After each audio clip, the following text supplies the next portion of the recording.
or a vinaigrette, and what oil do you love? Well, there's countless amount of vinegar, but most important, the first thing you want about a vinegar is a wine vinegar.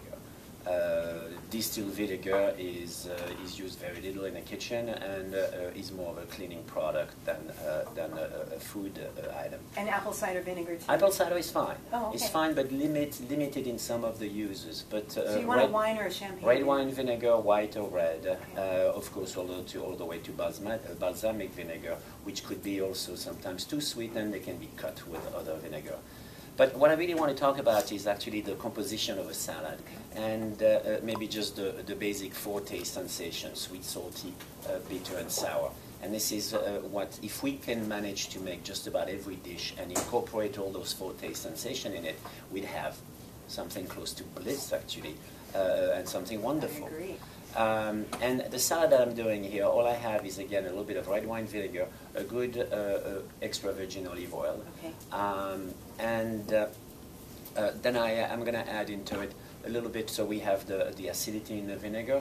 We have, of course, salt and pepper in it, so the saltiness into it. The sugar, the sweetness that we're going to add into the salad here comes from a pear, and you can use either a pear or an apple, and shred the pear on the mandolin while you mix it. So the pear going to be cut real small, so it doesn't really interfere with the salad. Now, if you don't have a mandolin, what do you suggest we shred that with? Can you use probably a cheese shredder, or it might not be as pretty, but or maybe it even would a work. little food processor, a mini prep or something. Could you do that, or does that make it too watery? Yeah, we don't. Well, no, actually, you could also just squeeze a little bit of apple juice. I'm very much against putting sugar in dishes. Whenever you want to use sweetness in something, use either fruit or actually dried fruit is usually what I would use for a cooking item. But in a dressing, yeah, we could put a little bit of apple juice or something like that.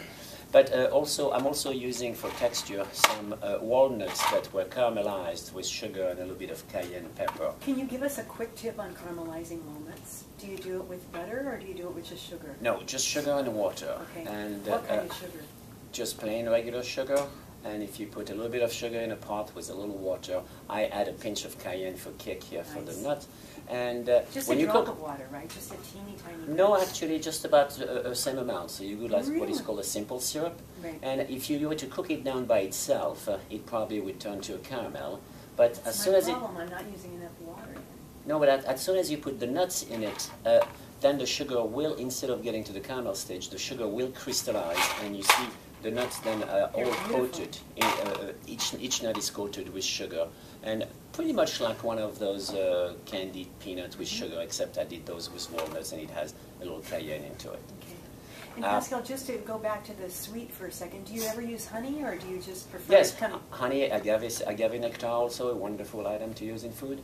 And also, what I'm going to finish the salad with is a little bit of blue cheese, and the blue cheese, of course, being 45% fat, and fat is wonderful in food, will add that full. See, the vinegar is very, acidic and make you like narrow your mouth and try to keep it in a small area. Exactly. Rather than the fat.